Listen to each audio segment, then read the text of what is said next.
अस्सलाम वालेकुम। आज स्टेज पर तशरीफ़ फरमा तमाम मुअज़्ज़िज़ हमारे पूरे गुजरात से जमीयत उलमा हिंद के तमाम ज़िलों से आए हुए साथी, आज हम लोग बहुत अहम मसले पर जमा हुए। ये मसला जितना कानूनी है उससे कहीं ज़्यादा सियासी है, क्योंकि इस कानून को लाने में, जैसे पहले बताया इकबाल भाई ने, कि जिन सेक्शंस को, जिन वर्गों को अपने हुकूक के लिए कानून बनवाना होते थे, वो लोग प्रदर्शन करते थे, रिप्रेजेंटेशंस करते थे, और उसके सालों की जद्दोजहद के बाद ये कानून बनते हैं। जैसे एक कानून का नाम है राइट टू एजुकेशन एक्ट। इसके लिए 50 साल लड़ाई चली। 50 साल की लंबी लड़ाई के बाद 2002 में कॉन्स्टिट्यूशनल अमेंडमेंट हुआ और 2009 में जाके वो कानून बना। तो 50-60 साल बाद हमको एक कानून मिला, राइट टू इंफॉर्मेशन एक्ट, सूचना का अधिकार कानून।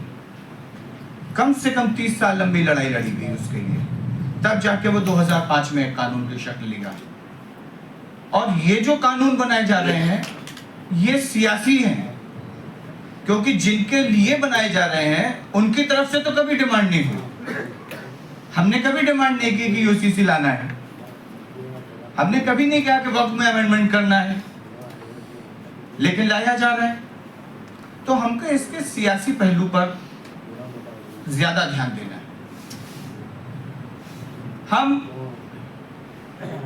आबादी में बहुत कम तादाद है। गुजरात में 10%, 9.7% है, 10% है।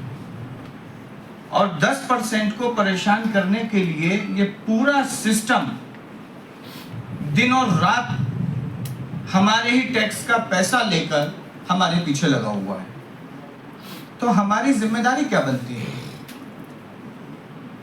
अगर हम डेमोक्रेसी में देखें, जहां पर सर गिने जाते हों, जहां वोट गिने जाते हों, जहां पर मानवीय मूल्यों का एकदम खत्म सा हो गया हो, इंसानियत के नाम पर कोई आपकी एप्लीकेशन को सुना ना चाहता हो, अदालतें 2-2 साल 3-3 साल एफआईआर दर्ज करने की एप्लीकेशन सुनने में लगाती हों, तब हमारी जिम्मेदारी क्या होगी? हमारी जिम्मेदारी तो अब ज्यादा पड़ जाती है ना, कि अदालतें नहीं सुन रही, सरकार नहीं सुन रही, तादाद में हम 10%, तो अपनी आवाज को बड़ा कैसे करें? हमको अपनी आवाज को बड़ा करना होगा। और ये डेमोक्रेटिक सिस्टम है, तो डेमोक्रेटिक सिस्टम में जब तक आप अपनी तादाद को नहीं बढ़ाएंगे तो हमारी लड़ाई कमजोर रहेगी। तो हमारे साथ ऐसे कौन से दूसरे सेक्शन हैं इस गुजरात में जिनको हम अपने साथ ला सकते हैं? हमारी उसके लेके क्या तैयारी है? हमारी आदिवासियों की जो आबादी है वो 15% है, उनके साथ हमारी बातचीत की क्या तैयारी है? हमारे साथ हमारे दूसरा एक सेक्शन दलित 6% है वैसे वो सिर्फ, और वो ज्यादा बिखरे हुए भी हैं, एक जगह पर कोई चंक भी नहीं है, लेकिन वो उनके साथ हमारी बातचीत की क्या है? ओबीसीज में कई इस तरह के खतरे हैं। अगर हम इनके हिंदू धर्म में शादियों के, जातियों के रीति रिवाज अगर देखें तो बहुत सारी जातियां और उपजातियां मिल जाएंगी जिनमें एक से ज्यादा शादियां हैं। तो उन लोगों को के साथ बातचीत का हमारा क्या तरीका होगा? तो हमें अपनी आवाज 10% से बढ़ानी पड़ेगी ना। 12, 15, 17, 18, 20, 25, अगर हम 25% तक अपनी आवाज ले जाएंगे तब इस सरकार पर थोड़ा असर होना शुरू होगा। जब तक ये आवाज 10% पर रहेगी, इसका असर इस डेमोक्रेटिक सिस्टम में अभी नहीं होगा। तो हमको अपनी आवाज को बढ़ाने पर करना। दूसरा, हम सब लोग कहते हैं, हमारे उलमा इकराम हैं, कि मुसलमान डरता नहीं है, मुसलमान किसी से नहीं डरता अल्लाह के अलावा। माफ कीजिएगा, अल्लाह के अलावा वो सबसे डरता है। मेरा तजुर्बा है इस यूसीसी कैंपेन को लेके, लोगों ने पूरे गुजरात का ऐसा कोई जिला नहीं होगा जहां से 2-4 फोन ये ना आए हों कि अगर हम ईमेल करेंगे तो नाम लिखना पड़ेगा। लिखना पड़ेगा, अर्जी करोगे तो नाम तो देखना पड़ेगा, तो बाद में कोई मुश्किल आई तो क्या होगा। तो मैंने कहा आप अपना ईमेल मत भेजिए, कोई चिट्ठी मत भेजिए। इसका क्या जवाब? तो हमारे अंदर जो डर बिल्कुल पेबस्त हो गया है रिस के, उस डर को हम कैसे निकालें, उसका एक आप इसका एग्जाम्पल है। आज 5 तारीख है, हम लोगों ने 11 तारीख को कैंपेन शुरू किया था कि यूसीसी के खिलाफ करें, और भी तंजीमों ने, सबने, बहुत सारे हैं, एसडीपीआई ने किया, गुजरात हितरक्षक मुस्लिम हितरक्षक समिति ने किया, और दूसरे संगठनों ने, शाह आलम के सेक्शन ने, तमाम ने ईमेल भेजने के लिए शुरू किए कैंपेन, एमआईएम ने भी किया। अगर आप उन सबकी तादाद भी कर लें, हम एमसीसी का बता सकते हैं कि कल शाम 5 बजे तक 2,82,000 लोगों का रिस्पांस है, और अगर इन सारी तंजीमों का भी मिला लें आप, तो मिला के 2 लाख और जोड़ लीजिए, तो 2,82,000 और 2 लाख 4 लाख कैसा? गुजरात में आबादी 65 लाख, उसमें से भी बालिग आधा ही रख लीजिए आप, 35 लाख। 35 लाख में रिस्पांस कितने लोगों का? 5 लाख भी नहीं आज की तारीख में। तो कौन सी बेदारी की हम बात करेंगे?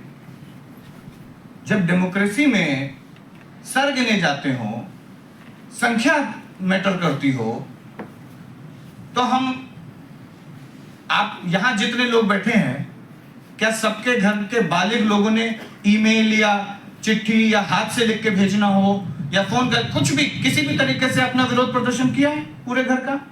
शायद नहीं होगा। हम आवाम को जगाने की बात कर रहे हैं, हम यहां से ये पैगाम ले जाने की बात कर रहे हैं। तो हमको शुरुआत अपने घर से करनी है कि हमारे घर के जो बालिग लोग हैं, हम ये साबित करें कि हम नहीं डरते हैं इस सरकार से, नहीं। और क्यों, क्या डरना है? हम अगर विरोध की एक लेटर लिख के अपने हाथ से भेजेंगे तो क्या हो जाएगा? हम चोर हैं, शराब बेचते हैं, जुआ खेलते हैं, जुआ का अड्डा चलाते हैं, क्या करते हैं हम लोग? किस बात का डर है? हम अवैध मकान बनाए हुए हैं, सरकारी जमीन पर कब्जा है, डर किस बात का है? तो हमको खुद को, सबको सोचना चाहिए, शुरुआत अपने घर से करनी चाहिए, और इस कानून की बारीकियों को हमारे ताहिर हकीम साहब, वकील सैयद साहब और बाकी तमाम, सोहेल भाई, ये लोग आपको बारीकियां समझाएंगे। और बारीकियां इतने दिन में आप लोगों ने व्हाट्सएप पे, इंटरनेट पे, यूट्यूब पर बहुत समझ ली होंगी कि ये सीधे सीधे कुरान की जो 3-4 सूरा है उसके ऊपर हमला है। लेकिन इसको अमल में कैसे लाना है, ये सारी तंजीमें जो काम कर रही हैं, इन तंजीमों को रिजल्ट हम कैसे दे पाएंगे? तो ये सब हमको, ये इसको सोचना चाहिए, हमको खुद अपने घर से शुरू करना चाहिए। आप हाथ से चिट्ठी लिख के भेजिए, आप दूसरे आंदोलनों का देखिए, लोगों ने खून से चिट्ठियां लिख के भेजी। किसान आंदोलन में तमाम आपने फोटो देखे होंगे, दूसरे आंदोलनों में देखे होंगे, शाहीन बाग वाले में देखा होगा, तो आप कलम से ही लिख के भेज दीजिए। तो ये हम लोगों की एक अहम जिम्मेदारी है कि इसके जो नुकसान है उसको समझते हुए अपने घर से शुरू करें। और इस डेमोक्रेसी में संख्या बहुत मैटर करती है, तो जितनी ज्यादा तादाद हो सकती है, जिस भी तरीके से आपको विरोध करना है, आपको चिट्ठी लिख के करना है, आपको ईमेल लिख के करना है, आपको फोन करके करना है, आपको कोई दूसरा तरीका है कि इज्तिमाई तौर पर कलेक्टर को जाके करना है, तो जिस भी तरीके से हो अपनी संख्या को बताइए और साथ में दूसरे सेक्शंस को जरूर जोड़ने की बात कीजिए। कल राजपीपला में हमारे साथियों ने कोशिश करके आदिवासी संगठन से कलेक्टर को आवेदन दिलवाया है। हम और कोशिश कर रहे हैं कि और आदिवासी इलाकों में, और उसमें एक्सक्लूसिव और वही लोग हों, वही इसके विरोध के लिए चिट्ठी लिखें, रिप्रेजेंटेशन करें। तो मैं बहुत ज़्यादा बात नहीं कहूँगा, तमाम लोग यहाँ पर मौजूद हैं जिनके अपने अपने तजुर्बात हैं। मैं ये कहूँगा कि आप सब लोग अपने घर से शुरू करें और जो भी तरीके हो सकते हैं उन तरीकों से अपनी संख्या को बढ़ाने की कोशिश करें और दूसरे सेक्शंस को भी इन मसलों पर अपने साथ, मुसलमानों के साथ खड़ा करने की कोशिश करें। शुक्रिया।